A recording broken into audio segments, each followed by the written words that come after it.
Spacciatore e assuntore, si sa, vanno a braccetto e proprio in questo agosto afoso, dove il consumo di stupefacente non va in vacanza, alla repressione si aggiunge il supporto a chiamata dell'unità di strada, un test per quello che dovrà essere il progetto che i servizi sociali metteranno in campo probabilmente in autunno. Intanto però una così consistente stretta su Campo Marzo ha portato al verificarsi di un altro fenomeno.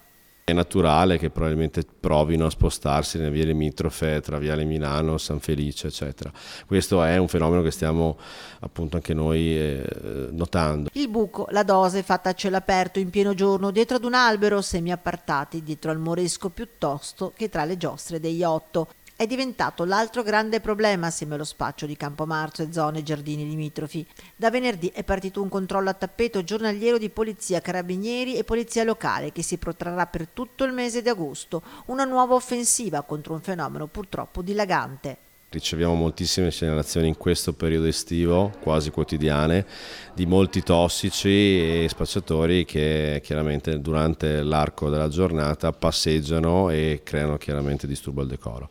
Gli interventi, quelli ultimi, recenti, da parte delle forze dell'ordine sicuramente sono un ottimo segnale. Questo però non deve far mollare la presa su Campomarzo ed anzi il comitato incalza le autorità.